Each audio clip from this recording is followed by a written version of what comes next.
My name is Chris Sheppard, and I will be the master of ceremony for today's events. Now, before we begin today's program, I'd just like to tell you all a little bit about myself and why I'm here. I'm a graduating senior at South Lakes High School in Fairfax County, where I've been class president for the past 4 years. In addition to that, I also have a number of countywide responsibilities, one of which is I serve as the chair of the Student Human Rights Commission for Fairfax County. And the office that sponsors our organization, our commission, organizes a fair housing luncheon every year that some of you may be familiar with. Well, last year, the assistant secretary was our keynote speaker. In his speech, he talked about reaching out to students, and to me, this sounded like an opportunity. So after speaking with Mr. Trasviña, I was given the privilege of being invited to work in the assistant secretary's office last summer, among some of the best souls I've ever met. And I mean that.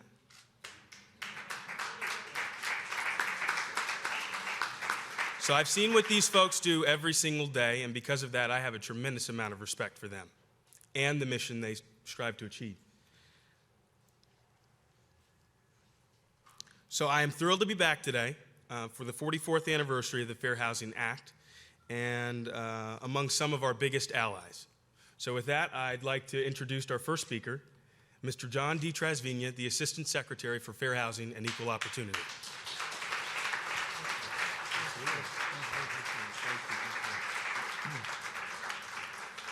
Thank you, Chris Sheppard, and welcome everyone to our afternoon celebration for Fair Housing Month.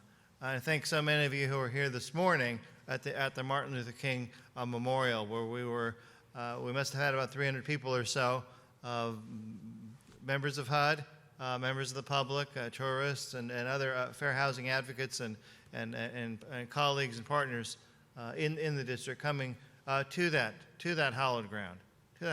To pay our respects for the life of Dr. King and the intimate connection that we have in fair housing to the tragic event in Memphis on April the 4th, 1968. And out of that coming the resolve by President Johnson to move a recalcitrant Congress to get this nation forward, to bring this nation together and forward through the unfinished visions, the unfinished agenda of Dr. King, which is, of course, making sure that every neighborhood was open to all people. And at that event, we necessarily focused on the past. And I said there that this afternoon is a time to focus on the present and on the future. So who better than young Chris Sheppard to have as our MC? Chris tremendously impressed all of us last summer in his insight and his maturity. He's got a 4-year college scholarship upcoming. And those of us who are fans of West Wing remember President Sheppard. I think there's another one here in the next few years. Thank you, Chris. I also want to, in welcoming all of you, and certainly welcoming our partners around the country. I see so many of our regional administrators here. And they are, when we talk about the partners in fair housing, partners at FHEO, we cannot do our work without not just the institutional work of the people in the field, but the real leadership and commitment and friendship and support that I have gotten from our regional administrators and headed by Pat Hoban-Moore. That has been a tremendous link. It's been of tremendous help and comfort to me personally, but what it means to our work and what it means to the people who call us up around the country and ask for help on fair housing. Your work and our relationship means all the difference in the world. So I want to thank you in particular for being here. I also want to thank Estelle Richmond. As many of you know, the Senate confirmed a full-time, full-fledged, not full-time, but because Estelle is certainly more than full-time. But we will have a deputy secretary very soon. But in the period of time that Estelle has been acting deputy, she has broken new ground. She has been tremendously supportive, far beyond anything I have ever seen in terms of being a top administrator, not the top person, but at the top, on the 10th floor, being able to be supportive of our mission, understanding of our work, and being of value to us, and really looking out for fair housing and equal opportunity. I'll always be indebted to you, Estelle, for the short period of time you've been acting deputy, and still we've got a lot of work together to do on Olmsted and other issues. So I want to thank you for being here today and earlier this morning, but all of your work and friendship in this area.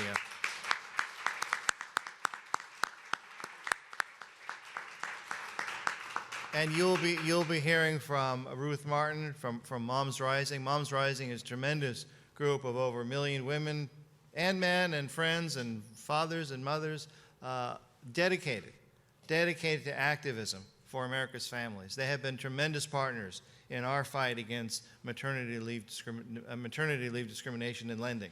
And Ruth's going to tell you about the work that they do, not just on our issues, but on other issues as well. Darrell Spivey from NAREB, the National Association of Real Estate Brokers, again, one of our important partners. They are the conscience of the real estate industry. Tremendous support, and unlike 1968, when the realtors were blocking the Fair Housing Act, that is not the case today.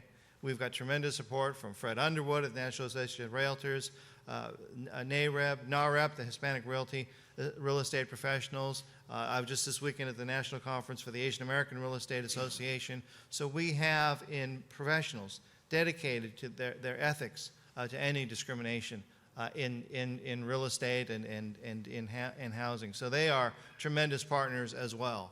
So as you can see, the work that we are proud to accomplish at FHCO is not something that we do simply by ourselves. But I am proud of the work that we are doing as we look at our agenda today and into the future. Just this past year, we filed more Title VIII cases than any year in the last 10 years, and we did it, I would say to those looking at our budgets, we did it with less than 25% less staff than ever before. So that work, the behind-the-scenes work, the work that shows up in teapots, the work that shows up on our weekly reports, it's done by men and women who are dedicated to making every community a community where everyone can live. I want to thank each one of our staff, those who are here, those who are watching. So we have within HUD, we have our work and our mission, and it is now moving from 1968. Not that we've resolved the core principles and mission of the Fair Housing Act. That is not true by any means. We have to consistently work continuing to be done.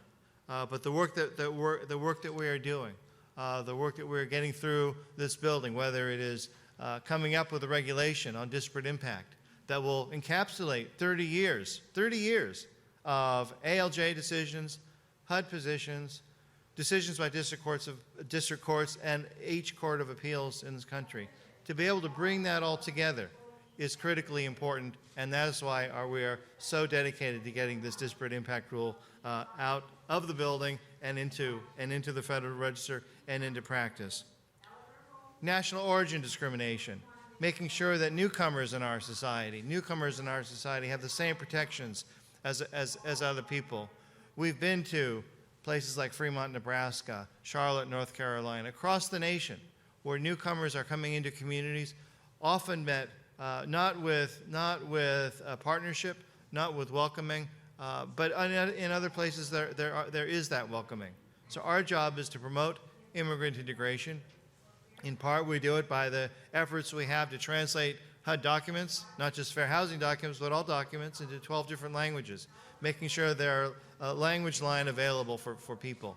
But the work that we are doing, again, in the local regions, benefiting from the work of the field offices so that they will be our eyes and ears as to what's actually going on in communities across the country. There are mayors and communities that are doing the right thing on immigration, who are welcoming people in and fostering not just this generation but the next. So that is our work in national origin discrimination for newcomers.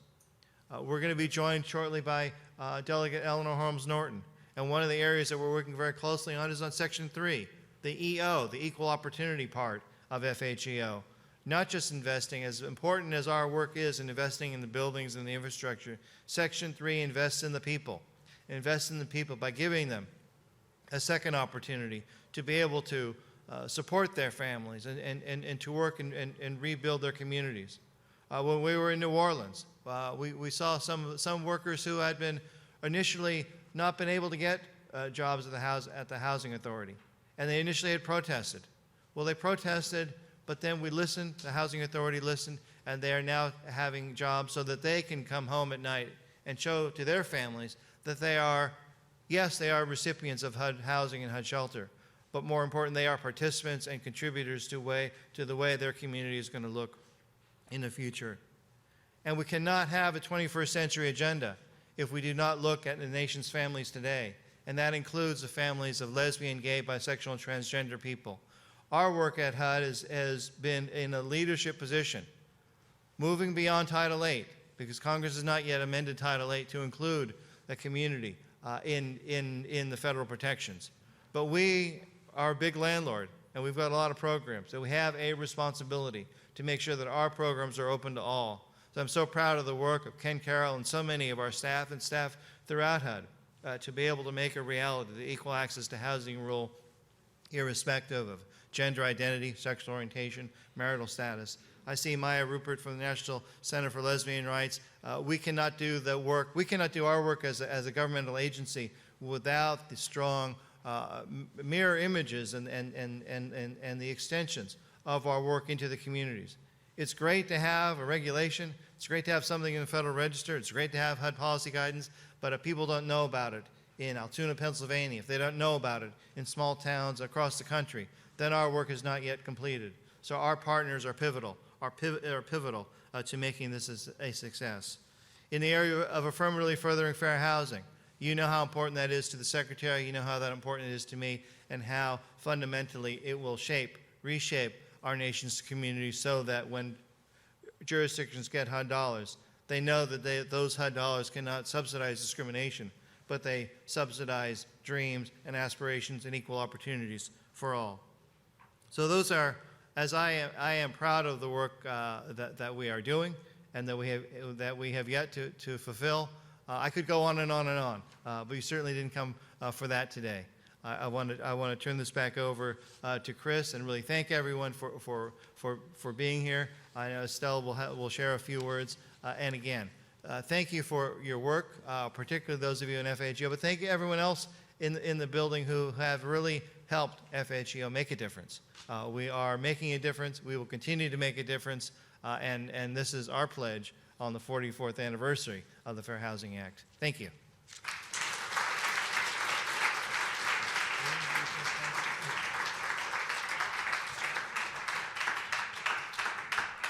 Thank you, Mr. Trasviña. I'd like to introduce one of FHEO's biggest allies, the Acting Deputy Assistant Secretary, Ms. Estelle Richmond.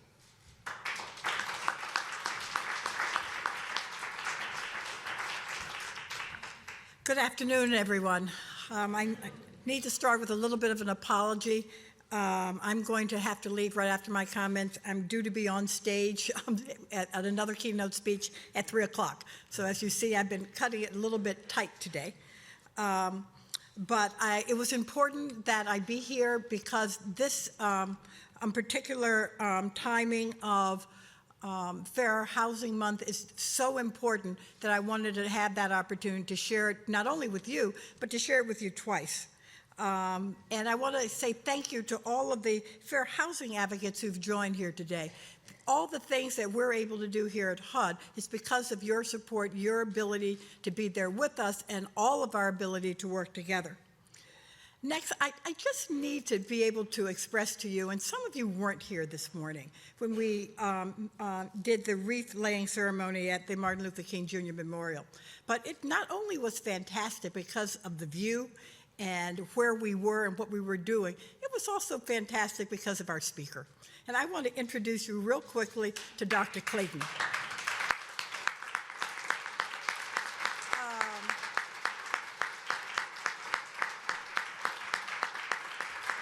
she was incredibly inspiring, and I would encourage any of you who did not have the opportunity to either listen or talk to her to take that. And Pat, we have a lesson to learn from her.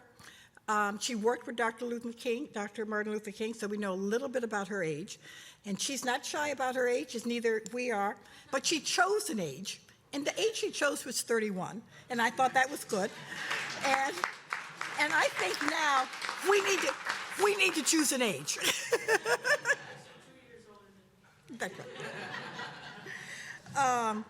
But I want to talk a little bit about now. We looked at the past, but the future is where we're going and what is so meaningful.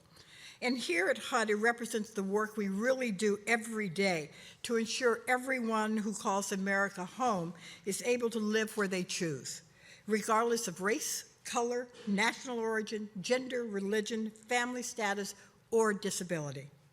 Let's not forget that HUD was founded at a moment when our country's cities were not just dealing with social unrest, they were literally burning. And those of us who were there in 1968 and either side of that saw that personally and what it did to a country to have that level of uncertainty and unrest. And it was Dr. Martin Luther King's assassination that led President Johnson and Congress to pass the Fair Housing Act, which declared that no person in America should be denied access to housing on the basis of race. But as Assistant Secretary Trasviña and all of you know, that's not all it represented. With the Fair Housing Act, we affirm that government has a role to play in creating integrated, diverse communities with access to opportunity for all. That is fair housing. That is equal opportunity. And that's what we're fighting for every day at HUD. So as we kick off Fair Housing Month, it's worth taking just a few minutes to reflect on what you have all accomplished to make this goal a reality. Obviously, we're pursuing our traditional mission of investigating individuals' acts of housing discrimination. Indeed, last year, HUD's enforcement action led to a major settlement with Cornerstone Mortgage, a national lender that had denied Asian American immigrant a mortgage loan, not because she wasn't qualified or because she couldn't make the payments, but because she was on maternity leave. That's outrageous, and we all feel that.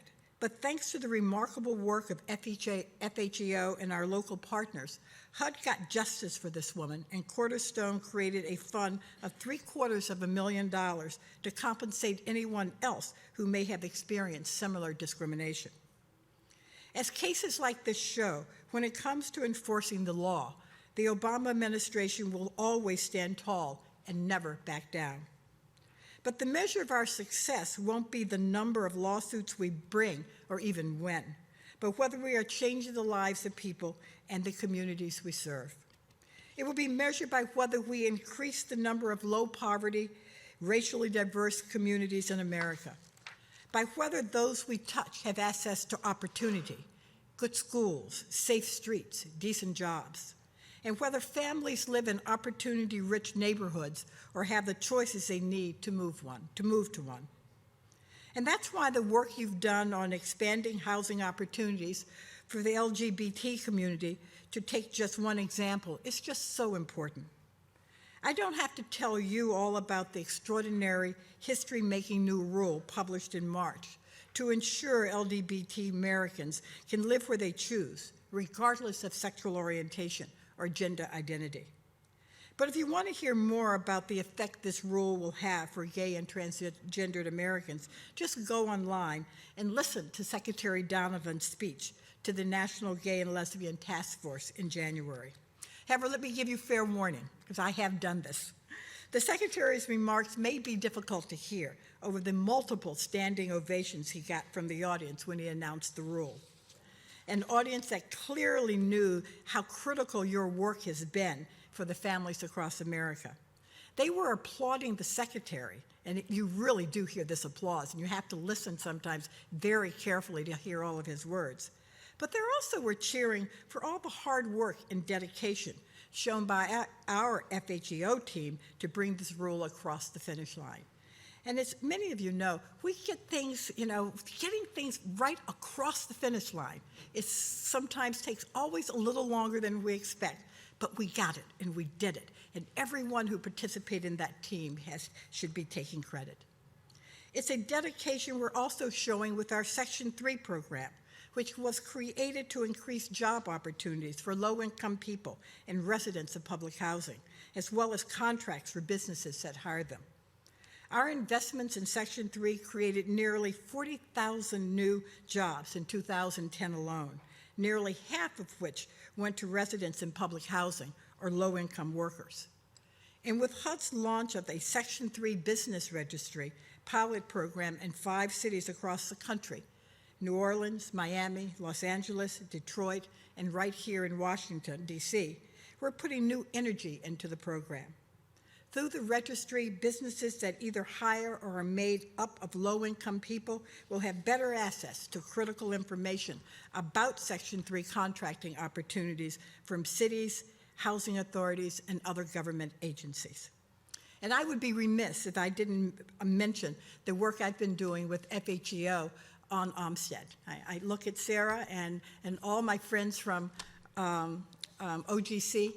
Olmsted, for those of you who aren't familiar, is the federal court, Supreme Court, said that people should not be held in institutions, whether they be state mental hospitals, state developmental centers, whether it be nursing facilities or large congregate boarding homes. They should have the right to live in the community, to participate in their community, and they should not be discriminated against.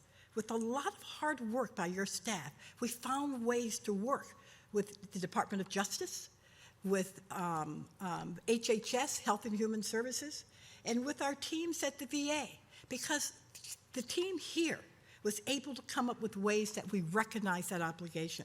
And I have to also thank the folks in Atlanta who were sort of our first guinea pigs on this, as the state of Georgia has signed an agreement, and the combination of Don Babers and both Karen and Ed on being able to take this to their regions to make it real.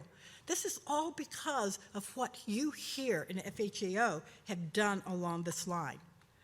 That's the kind of opportunity we're working to bring to families and communities, and it's the kind of opportunity those families and individuals deserve.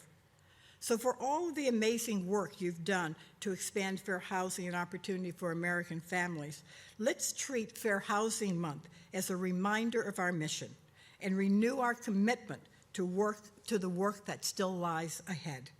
So thank you for everything you do today, and thank you for inviting me to speak at this event too, and I commit to continue to work and support you. Thank you.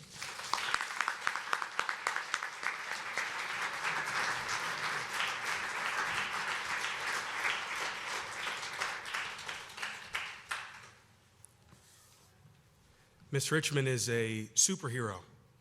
So believe me when we say we all understand Miss Richmond. She's constantly working, and we appreciate those remarks. Today we are extremely privileged to have a spoken word poetry presentation. And for those of you all who aren't familiar, spoken word is a form of poetry that often uses alliterated prose and verse, and occasionally uses metered verse to express social commentary.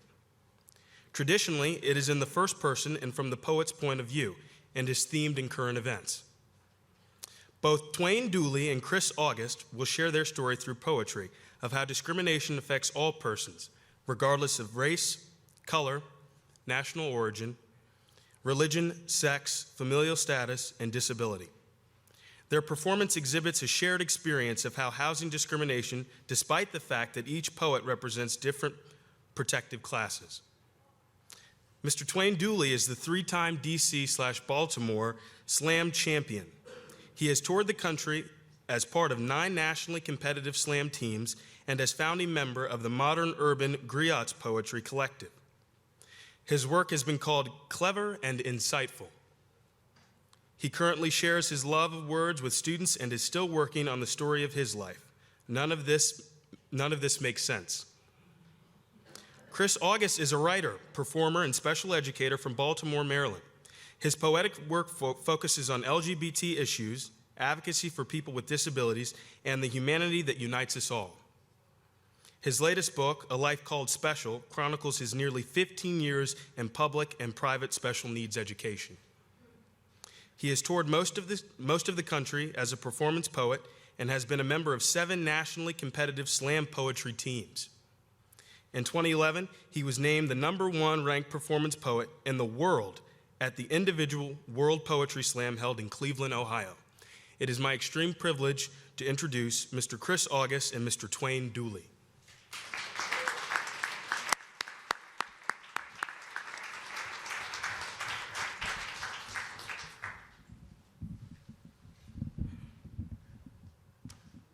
Thank you so much for having us.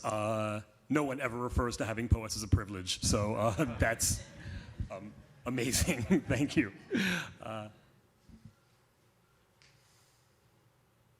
A brief history. 1770, the shot heard round the world lands in Crispus Attucks. It doesn't matter for what you're fighting or how long, you ain't human until they say you are. 1828. Sex between 2 men is outlawed in America as a crime against nature, issuing us another reminder that we are neither legal nor natural. 1857, Dred Scott tried to claim he was a citizen just because he lived in a place where slavery was not legal. 1903. Men arrested at the first ever bathhouse raid received 20 years in jail because we belong nowhere, because our bodies are crimes. 1913, the word faggot burns across the page for the first time. It reads like a welcome letter. You are hated enough to be named. 1967, real people can finally marry black people if they want. 1972, the 40-year Tuskegee experiment ends. We are more guinea pigs than men. 1973. After 20 years, homosexuality is finally removed from the Diagnostic and Statistic Manual of Mental Disorders because omission will somehow erase 2 decades of assigned illness. 1996, the Defense of Marriage Act allows every state in this country to ignore the rights of millions. 2008, I walk into a job interview. The boss takes one look at me and says, "This job is for Spanish speakers. Sí, claro, entiendo. Yo puedo hablar español." He says, "We're not hiring." 2009. At a radio interview, I read a poem about being gay in high school. The phone lines light up. The interview comes to a stop. I made a conscious decision to reveal myself and accept the consequences. That is always my choice. There are times when, if given a choice, I would wear an entirely different face to my job interviews. But this is the only face I have, and no amount of makeup hides the fact that I am the son of slaves. What's different about me didn't settle on my skin. It sank so far into my heart, your naked eyes can't see it. My dark skin throws shade over me, so some can't see my kindness, cleverness, sense of humor. If I stay silent, you will only see funny, intelligent, teacher, artist, but I speak the secret of my truth, and I will become all they see is desperate, stupid, depraved, criminal, deviant, baby daddy, pedophile, welfare, hellbound, angry, corrupting the youth, suspect, limp wrist, not a real man. I guess I should feel lucky that I never had to come out to my parents. There have been days when I have dreamed of a family who has lived my same struggle. I am fortunate that I ain't gonna burn in hell for falling in love with the wrong person. I sometimes want back the entire year that my God-fearing mother spent not talking to me about a facet of my life. Somehow, it feels like a good thing that I am too stupid to have an agenda. I simply pull an imaginary card out of my ear when I want to shift responsibility. There is not a moment of my life when I would not trade convenient invisibility for a love that nobody calls an agenda. But I know this is not about me. I am aware that I am a lucky one. For all those just like me. Sojourner Truth, Thurgood Marshall, Angela Davis, for every person who's only marked once. Walt Whitman, Gertrude Stein, Harvey Milk. There are those who bore two burdens. Barched with a double load, prayed there was a crossroads. Arthur Ashe, Langston Hughes, James Baldwin, County Cullen, David Blair, Stacey Ann Chin, Chin, Byron Rustin. How painful to reach the crossroads and find that there is nothing, that over 300 years hasn't taught us to let go. That we still fabricate terms like civil rights when we really mean human rights. We don't need to be the same to be united. I don't have to feel your pain to know that it's there. I know that when we look at what lies beneath what separates us, that all of it comes down from the same place. I believe there is a know crossroads. there is a I'm sure there's a crossroads, and the crossroads is love.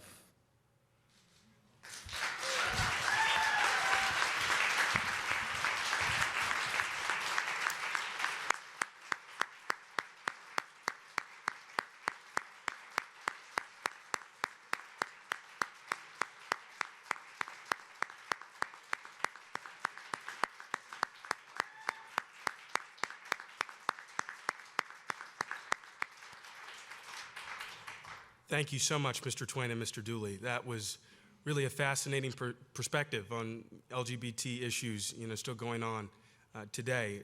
We really appreciate you giving us that gift. It was phenomenal. Please, one more round of applause for these gentlemen.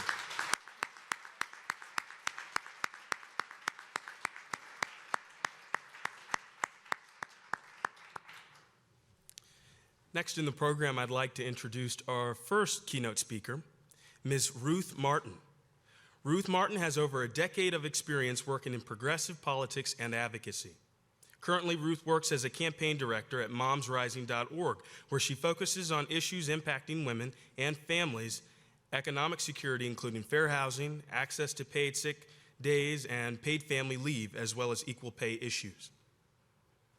Moms Rising is a national multicultural grassroots organization advocating for family economic security policies and ending discrimination against mothers. With over 1 million members and an estimated combined blog and social media reach of 3.5 million readers, Moms Rising has been named by Forbes magazine as a top 100 website for women 2 years in a row. Founded in 2006, the organization has rapidly become a powerful force for women and families, raising the voices of its members online and on the ground to ensure that leaders in the public and private sectors address the critical concerns of all who provide care for our country's children. Before joining Moms Rising, Ruth worked at Planned Parenthood Federation of America, where she led the organization's effort to increase the policymakers and building a network of pro-choice and pro-family planning elected officials. Prior to that, Ruth established and led a new initiative at the Women's Campaign Forum, including an online bundling program to increase women's political giving in the 2008 election and appoint her, a campaign encouraging women to seek appointed office. Ruth has also directed people from the American Ways state policy and grassroots advocacy with a focus on election reform issues. While at PFAW, she helped propel into law Minnesota's ban on voter deception practices, the first in the nation, and defeat restrictive voter identification measures across the country. Ruth was appointed to the Montgomery County, Maryland Human Rights Commission in 2010. She grew up in rural West Virginia and is a proud graduate of Randolph-Macon Women's College in Lynchburg, Virginia. She and her husband live in Silver Spring, Maryland, with their 2 daughters. Without further ado, Ms. Ruth Martin.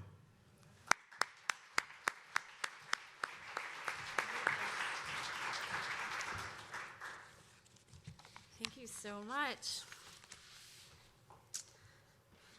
Good afternoon. It is always a good day when I'm here at HUD.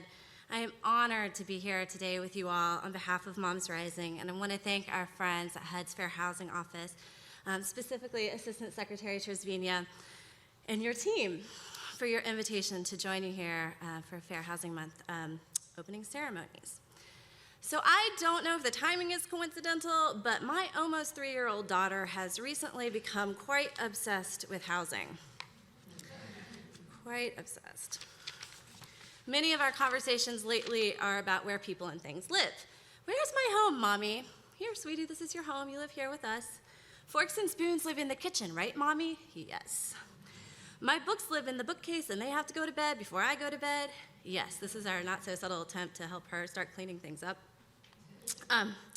Her baby sister was born 6 months ago, and my almost 3-year-old is not totally sold yet on whether or not her little sister should be living with us on a permanent basis.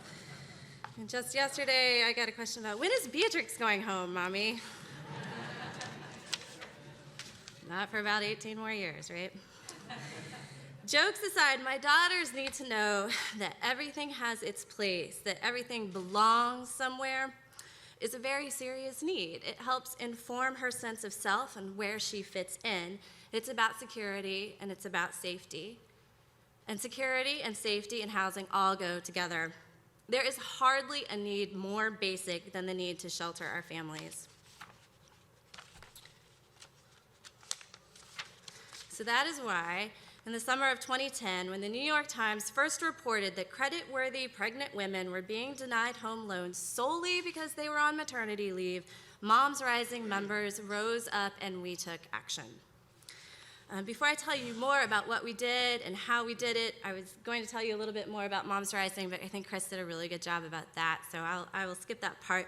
I will say that we frequently get questions about who can be a member of Moms Rising. And I would like to show you. So who here in the room is a mom? Please stand up. Congratulations. There's so many moms in here. That's wonderful. Okay, now everybody who is in the room that either has now or at some point has had a mom, please stand up. Look at that. We have a movement. Wonderful. Are you having a hard time hearing me? Is this better? Okay, thank you. Now back to how Moms Rising took action and shed light on help end housing discrimination against mothers, both in lending and in rentals. Within 2 days of reading the Times article about housing, Moms Rising had alerted our 1 million members and our social media network, which we have over 1 million members and a social media readership of 3.5 million, and asked them to join us to end housing discrimination against mothers and families. And because of the outreach that Moms Rising sent to our members, 3 things immediately happened for us. 1, it became clear that this issue touched a very deep nerve. The outpouring of support was immediate. In a very short time, 14,000 members of Moms Rising signed on to our letter to HUD's Fair Housing Office, thanking them for their work investigating the issue and encouraging them, you all, to continue. 14,000. The second thing that happened was that over 200 women wrote to tell us that they had experienced housing discrimination as mothers. And the third thing, even though we had 200 moms write to tell us their personal story, the third thing that became very clear was that unfortunately many women and families in search of a home do not know their rights when it comes to housing. And many lenders or landlords who figuratively or even literally hold the keys to a family's new home are either ignorant of the law or worse, willfully disobeying it. As a result, and in consultation with our good friends here at HUD's Fair Housing Office, we helped create an online resource with a fact sheet describing mothers' housing rights. And to our knowledge, it's the country's first user-friendly summarization of fair housing laws as they pertain specifically to pregnant women, mothers, and families. And at the same time, Moms Rising began launching a multi-layered national education program with a goal of shining a light on the extent of this insidious problem, as well as educating women about their rights and how to file claims with HUD when their rights were violated. The first layer of our program involved asking our members to use this this fact sheet that we created with the Fair Housing Office to educate people in their communities about mothers' housing rights. There is nothing more powerful than mom-to-mom communication, whether it's at children's school pickup, on the soccer field, on our Facebook pages, on our places of work, at our places of work. As I mentioned earlier, nearly 200 women wrote to tell us their stories, and the stories are heartbreaking and infuriating. And I'd like to take a moment to share just a couple of them with you. Olivia from California wrote, "My husband and I were denied a home loan last year due to my being on maternity leave. It was tremendously frustrating, as I was employed and on federally protected leave, though I was told that in the eyes of my lender, I was basically unemployed." Christina from New York shared, "I cannot even count the number of times I was hung up on when trying to rent an apartment as soon as I mentioned that I have a toddler." Dana was told, from Oregon, "Since you are a single mother, we don't think you can afford this house, and maybe you should look for something smaller." Linda from Pennsylvania shared that her bank told her and her husband that to qualify for a mortgage, they had to write a motivational letter explaining why they wanted a house and discussing, among other things, their family planning. She said, "I felt genuinely humiliated and demeaned to have to discuss with a total stranger whether my husband and I were going to have more children or not." And Teresa from Georgia was told that no matter what, she was not going to be given a home loan because her children were disabled. Hundreds more wrote to Tell Moms Rising their personal stories about housing discrimination. We heard from families all across the country about being denied home loans and rental properties not because they didn't have good credit scores, but because a woman was pregnant or she had children. These stories, like I said, are appalling. And we helped leverage them to create the second layer of our campaign, which was to generate media coverage about housing discrimination against moms and families. We shared the stories that we heard from our members with reporters to illustrate the human face of this serious problem. And I am happy to tell you that our campaign and our stories were written up in scores of newspapers and online sites that have a combined reach, a circulation of over 30 million people. They include the Washington Post, the LA Times, Latina Lista, the Wall Street Journal Online, and others. The third layer of our campaign is our social media work. You know, moms are really busy, and we are online. We are networked moms. We are online a lot. We launched social media initiatives in order to educate people about housing discrimination against mothers. We engaged our fans and followers on Twitter and Facebook and asked them to also educate their online community. And we calculate that in this way, we were able to share that Know Your Rights fact sheet with approximately 3.5 million people. But there is still much work to be done. We continue to hear on a frequent basis from mothers across the country who have faced or are facing housing discrimination, and we continue to refer them to HUD. In particular, we're concerned about the challenges that the Latino community faces, since they are often subject to both familial and racial discrimination. So families need homes. It's that simple. We cannot, as a society, allow discrimination against the mothers and the fathers and guardians who seek to shelter them. HUD's Fair Housing Office's commitment to enforcing anti-discrimination laws and into investigating these practices gives families hope. Not just for justice, but in some cases to have a permanent roof over their heads. Over 14,000 members of Moms Rising signed our letter thanking HUD, thanking all of you for the work that you have done. And we at Moms Rising, our staff, echo their sentiments. We thank you for all that you do. And as we like to say at Moms Rising, together we are a powerful force for women and families. So thank you very much for having us here, and happy Fair Housing Month.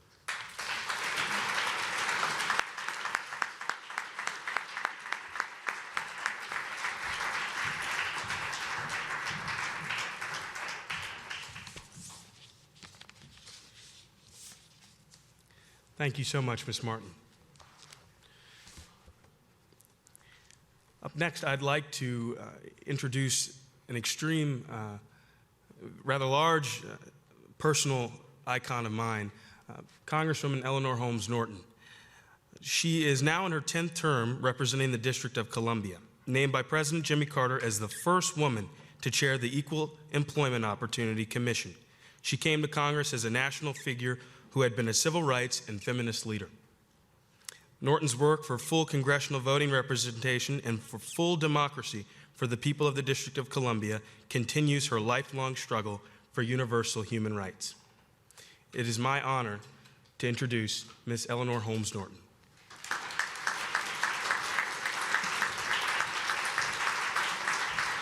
Thank you so much for being here.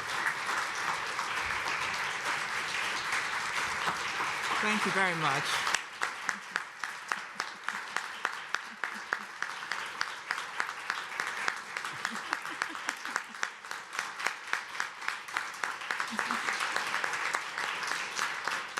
but I haven't said a spoken word yet.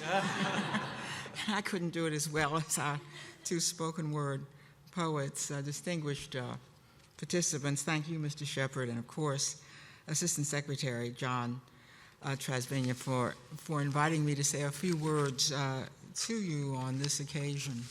This important occasion for our country, for the lives of all Americans, for some of us who lived through it, and for all of us who have seen the way through, particularly because of what HUD and its fair housing work has done for the country. I thought that I should perhaps give you, from my own point of view, a little perspective on the act as I see it,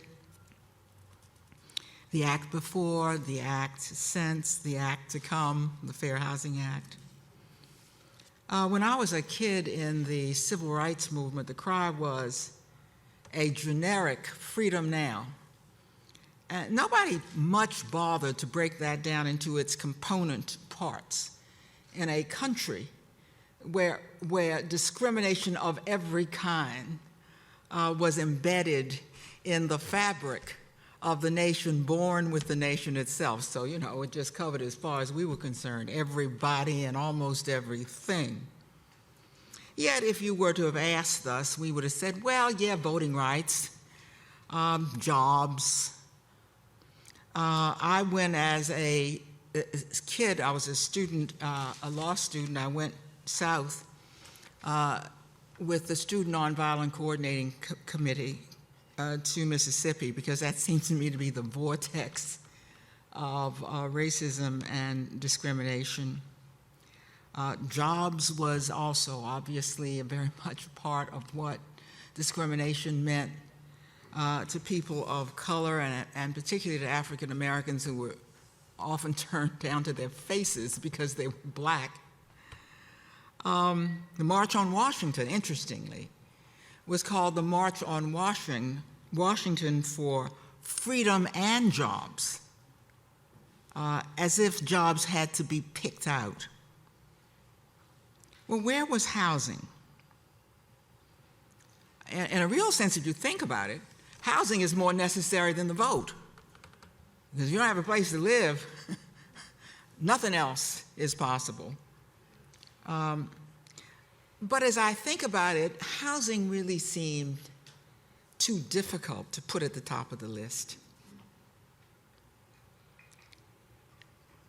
Emblematic of just how difficult it was, perhaps, is that of all of his campaigns, Martin Luther King Jr.'s campaign for fair housing is remembered as a failure.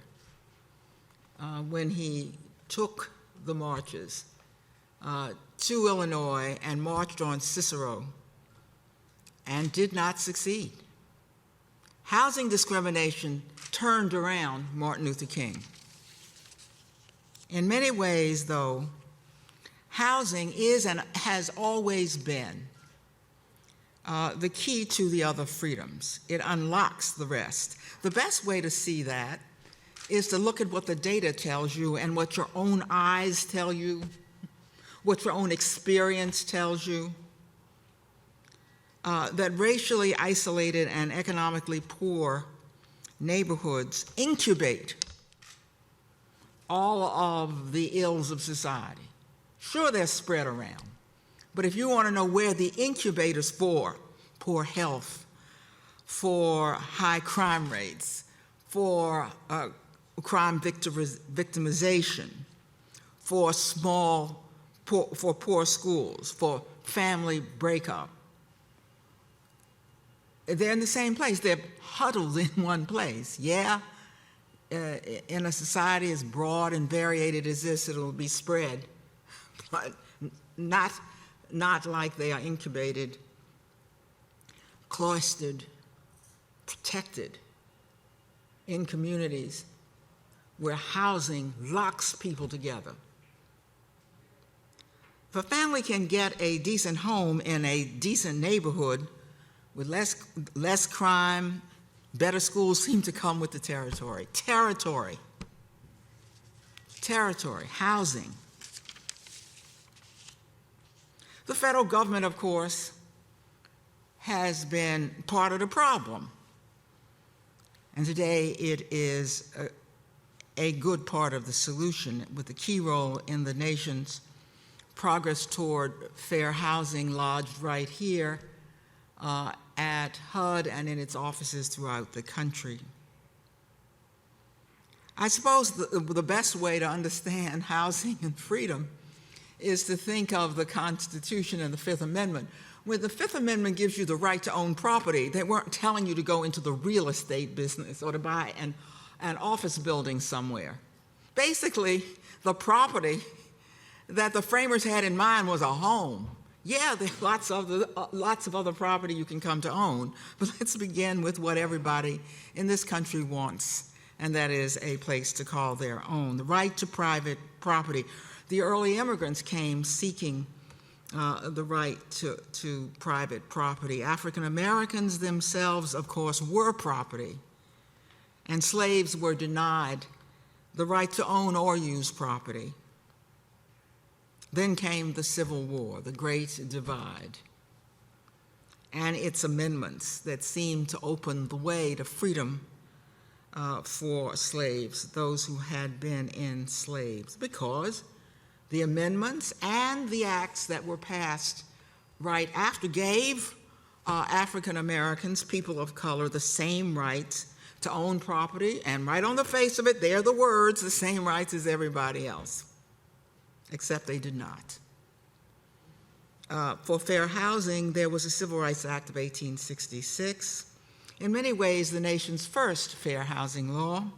It had no enforcement mechanism, and if it had, I don't know how, in that climate of the late 19th century, it would have gone about enforcement. The law was ignored, even specifically limited by court decisions culminating in, of course, the omnibus Plessy versus Ferguson with separate but equal. But think about it. You can apply separate but equal to schools if you want. The Supreme Court found that, in fact, that turned out to be impossible. But the very words have no meaning when it comes to housing. What are separate but equal neighborhoods? Separate but equal housing. You know, the nonsense of Plessy is perhaps shown up best when it comes to fair housing. And of course, Congress and some states, after Plessy, restricted private property ownership for use even by Latinos and Asian Americans. In the early part of the 20th century, social scientists and leaders of the real estate community got together and established what they thought were, or at least professed and told the country were guidelines for neighborhood desirability. After all, they were the experts, and this is what they were. Homogeneous neighborhoods did best. Homogeneous neighborhoods consisted of essentially Northern European people of Northern European background. That was seen as the best investment for a homeowner. That meant you didn't want other people in the neighborhood. The early zoning laws limited by race those who could live in certain communities. The Supreme Court pretty early threw that out. 1917 in Buchanan versus Worley struck down racial zoning restrictions, but that didn't much matter. That gave rise to restrictive covenants in real estate. Private restrictive covenants, just put it privately in your own deed, and you will overturn that Supreme Court decision. Then, of course, came World War II, and federal government did a very important thing through the GI Bill in offering a path to ownership for those who fought in World War II. Very important, just as important in many ways as what the GI Bill did to education. Of course, what it did for the real estate industry was magnificent, because homes began to blossom in places they had never been before, and people who had never known a home, because the government itself, through the GI Bill, helped veterans to purchase homes, and in fact furthered home ownership. The African Americans, of course, and other people of color were able to get the benefit of the GI Bill and of the home ownership opportunities available to veterans, but they too found that the restrictive covenants meant that they would be restricted very severely on where they could live in their own country. In 1948, though, the Supreme Court struck down racially restrictive covenants. Why didn't all of that, all of this law, all these civil rights amendments, why didn't they do away with at least a little bit of the discrimination in housing? Why has it been so resistant? The federal government certainly tried, first by executive order, finally through the 1964 Civil Rights Act, which banned discrimination in federally funded housing. The states moved up even earlier. By the early 60s, 17 states had passed their own fair housing laws well in advance of the federal government. And the federal government has made progress and continued to make progress. In 1974, at the height of the women's rights movement, gender discrimination was added to the Fair Housing Act. And in 1988, responding to the growing awareness of housing issues facing our disabled Americans, Congress amended the Fair Housing Act to protect the disabled. This is progress. It has to be noted, and it particularly should be noted in Fair Housing Month. We should look at the statute, what it has accomplished, what it has yet to accomplish, what its importance is. The importance of home ownership, of course, is hard to overemphasize. And we've emphasized it almost as an iconic part of what it means, the American dream itself means. If you ask people, what does the American dream mean? Well, there will be many answers. But in that list, and often heading the list, will be the ability to own a home. You own something. It is your own. It is a major source of wealth for almost all Americans. Not the stock market, the home in which they live, which tends to increase in value over time, notwithstanding what happened in recent years because of abuses in the home mortgage market. But the fact that home ownership is the major source of wealth in our country accounts for why that home ownership, that lending crisis, was so devastating to people of every race across the country. They took seriously that home ownership was central to the American dream, and when the opportunity seemed to be there, there they went.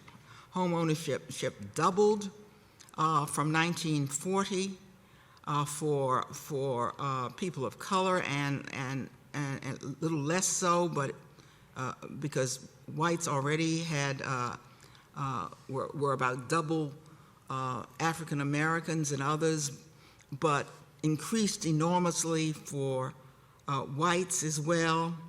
But between 2005 and 2009, wealth, that's a proxy for home ownership, dropped by 16% for whites. That amounted to leaving them with wealth of something close to $135,000 for whites. For Latinos, that crisis, that 4 years of crisis, caused a 66% drop in wealth, leaving Latinos with something over $6,000 in wealth. And for blacks, the drop in wealth was 53%, leaving them with something like something over $5,500 in wealth. The housing crisis, the devastation of the housing crisis will be felt for 2 or 3 generations. It took at least that much time to build up the wealth. It took 4 years to wipe it out. And you do not build it right back up again. They and their children will, for a long time, be trying to rebuild the wealth they had so painstakingly built. During the housing crisis, Black and Latino homeowners were twice as likely to be foreclosed. If you look at some states of the Union, you look at California, for example, where Blacks and Latinos were 30% of the homeowners, they were 50% of the foreclosures. Why was that? To its credit, HUD stepped up, and I'll give you one of HUD's victories that I think is emblematic of why so many blacks and Hispanics were caught in this mortgage crisis. It's not just because they were lower income. It is not just because some of them were more naive than they should have been. It was because they were specifically targeted by the industry. In the Countrywide case, a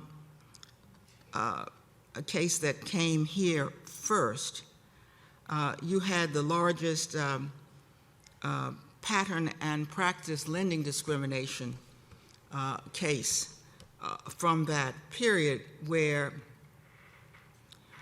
10,000 Hispanic and African American borrowers across the country, with a pattern, and of course under Countrywide, but nationwide, were given subprime loans when whites who had identical or nearly identical background were given prime loans.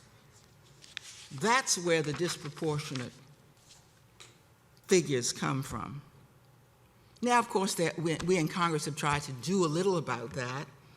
The Dodd-Frank Wall Street Reform and Consumer Protection Act, very important, with a new office of fair financial protection, a new office of fair lending and equal opportunity, a kind of new cop on the beat. We expect all of that to begin to have some effect as the nation tries to rebuild the wealth of Black, white, and people of color alike. Some of us are trying very hard at a time when federal employees and federal agencies are the easiest targets for those who don't much believe the government should do anything to keep fair housing enforcement in place, because if you look at the figures, the private fair housing organizations investigated 65% of the 28,851 fair housing complaints logged last year. That's almost twice as much as federal, state, and local government agencies combined investigated. That shouldn't be. We've never given our enforcement agencies what it took to really enforce the strong laws they had. And some of us are with our shoulders at the fence, trying to make sure that that enforcement is not dislodged simply by taking away the funds that makes it possible. With home ownership no longer in reach for very many Americans, many Americans who might have been able to own a home as few as 10 or 8 years ago. The pressure is really going to be on the rental market. That pressure will continue to grow, and it is going to be inexorable. It is the rental market where discrimination has been particularly difficult to dislodge. I had a taste of that myself when I was first married, before we had children. Here we were, a single couple, both graduates of Ivy League law schools, and we sought an apartment on the liberal, progressive west side of New York. We found the apartment we wanted, turned down flat. Well, I hadn't had 4 years of law school for nothing. But I went to the New York City Human Rights Commission.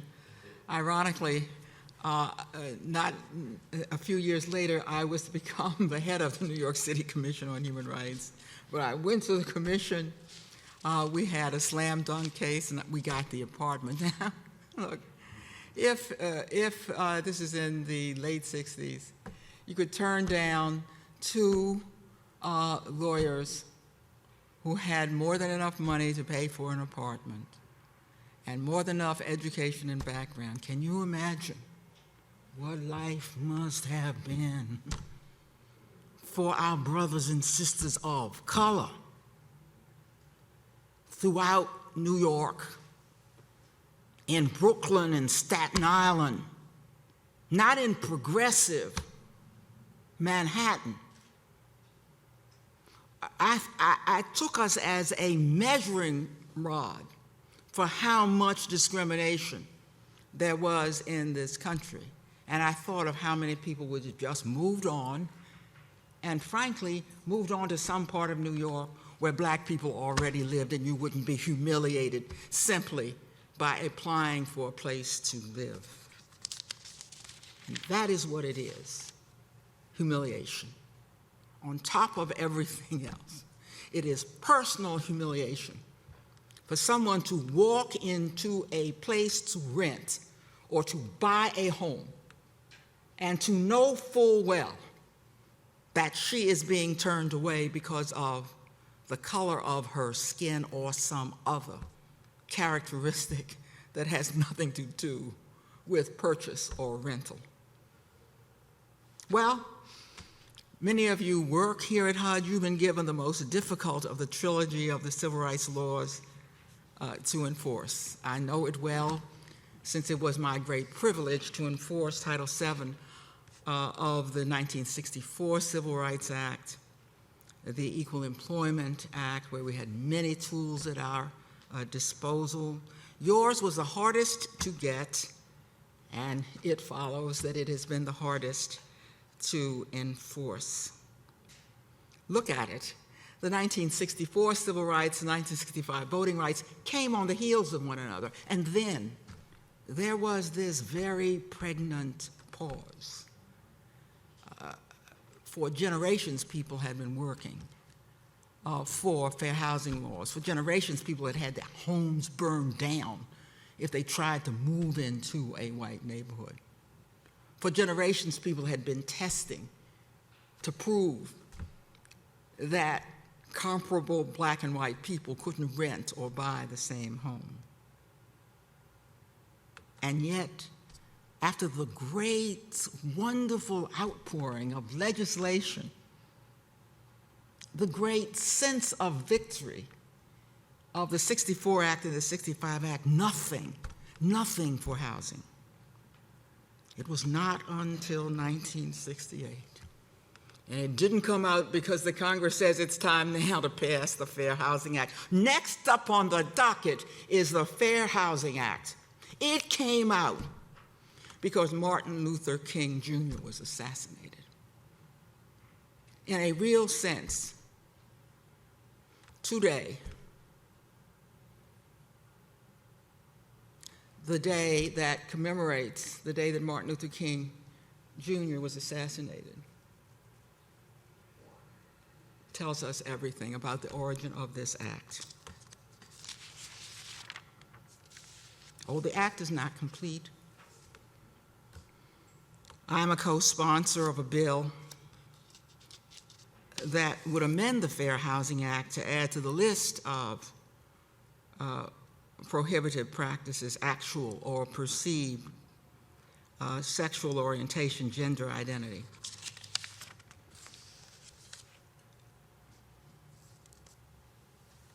And although that bill is not going to pass the Tea Party House of Representatives anytime soon, I am not pessimistic or doubtful about the future of fair housing. After all, I am a third-generation Washingtonian who grew up in the District of Columbia, the great capital of the United States, replete with restrictive covenants, whole neighborhoods, entire wards where African Americans were off limits, schools segregated by law in the nation's capital.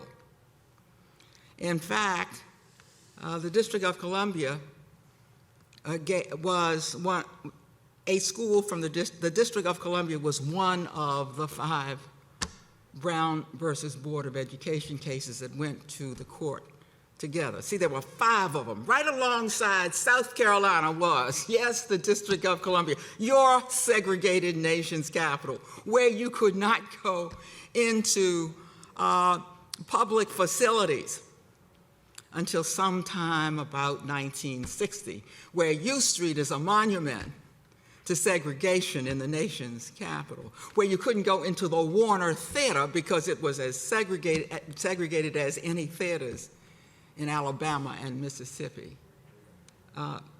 This city, in a real sense, this city where my 2 sisters and I were born to parents who educated their way through college, working their way, tells me everything about the progress of civil rights in our country and tells me everything about why doubt will get you nowhere, while only struggle will get you where you must be. That the progress has been too slow. It's got to be too slow if the progress has taken place during my own lifetime. But if time does not stand still, we must make sure that progress does not stand still either. An indication that I am not doubtful is a bill I have introduced and am almost certain I'm going to get done. It's a bill where I have a Republican co-sponsor, Representative Kenneth Calvert. I call it the Fair Housing Memorial Act. It commemorates the accomplishments of the nation in establishing the fair housing laws and authorizes a commemoration to be chosen and to be put on federal land. Where did I get this idea from? It did not come from this veteran of the civil rights movement. It came from the real estate industry. It came from the realtors who came in to see me. The realtors have put up a extraordinary office building, about 10 or 15 years ago, in a part of Washington where I thought it would be difficult even to build. It's a very green building. It's one of the most progressive and greenest buildings in Washington. And they have maintained a plot of federal land near it. And they propose that on this land, there be erected a commemoration to the Fair Housing Act. Think of this. Think of it. This may be the first time that a sector of our economy has decided to establish a memorial commemorating a movement that led to the enactment of statutes that regulate some of its own practices, statutes it certainly opposed at the time.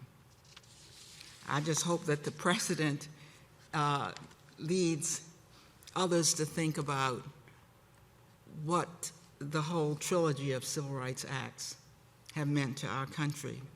So on this 44th anniversary of the Act, on this 44th anniversary of Dr. King's assassination, I will go to the memorial where there will be a candlelight ceremony. Many will think about Dr. King in the extraordinary number of ways his example inspires. But I have always thought about why he was killed and what it led to. He was killed, of course, advocating for the rights of sanitation workers. But he was, if ever there is an American who gave his life for something that you can point to with a direct cause-effect relationship, Martin Luther King's life and death are directly responsible for the act we are commemorating today. That act was not dislodged from the Congress until Dr. King was assassinated. So I will go to the candlelight service with fair housing in mind, because that's what he had in mind when in 1965, as he marched for fair housing in Illinois, he said, "Let us therefore continue our triumphant march to the realization of the American dream. Let us march on segregated housing until every ghetto or social and economic depression dissolves and Negroes and whites live side by side in decent, safe, and sanitary housing." You can't say it better. In fact, you can never say anything better than Martin Luther King Jr. said it about fair housing. Thank you very much for today's ceremony.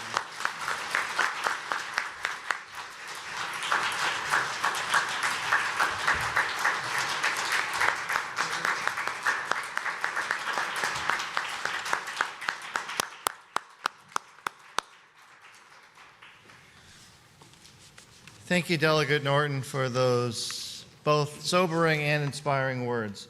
Professor Norton, thank you for that walk through constitutional and fair housing history. We are, I think, because of the types of things that you described, I do want to mention some of the work we're doing in lending. There are 8 federal agencies that work on fair lending. We are the smallest, yet we have some tremendous staff led by Sarah Pratt and Joel Armstrong, our economist Scott Sussin and Feng Liu, Eddie Norfleet, who's been a strong investigator in these areas, as well as in our field offices. This team has taken on the issues of the maternity leave discrimination cases. We will have later this afternoon announcing 2 more, one out of Tennessee, one out of Las Vegas, where that practice continues, and we will be having some more. We'll have one more very shortly in New York. We just this past Monday, the Justice Department filed a case on our behalf against GFI mortgage bankers, alleging the company violated the fair lending laws, charging African American and Hispanic borrowers higher interest rates and fees on home mortgage loans. So we have not yet finished in that work. And I should say too to our spoken word poets that I've been in this building almost 3 years, and I don't know how many pounds of concrete this building consists of. But there's one thing that I've never heard the word love spoken in the HUD building. And it is high time. We ought to do it more often. And I thank you for your contributions today to our ceremony.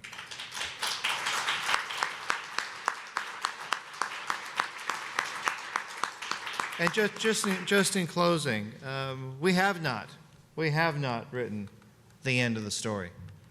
We have pages and chapters, more bills to write, more regulations to write.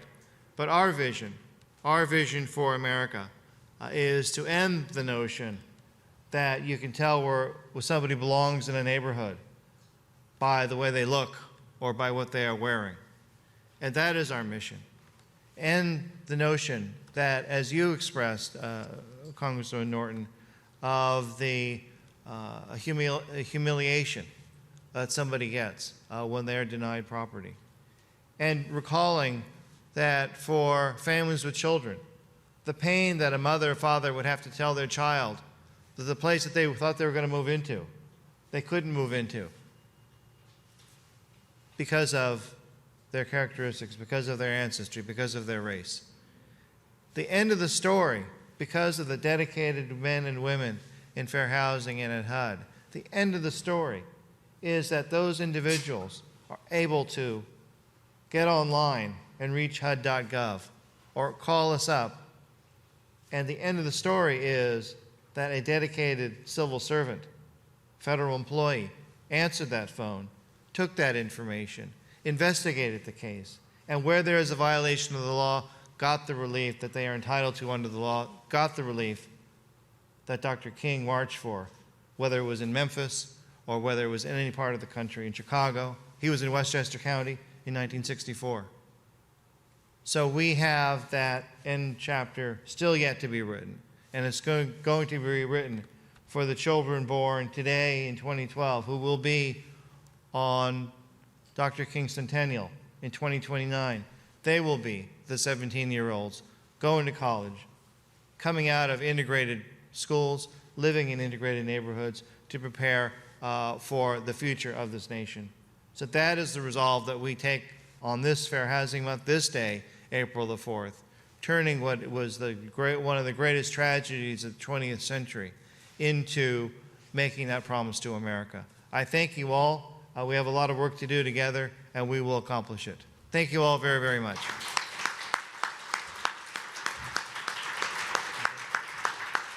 Thank you.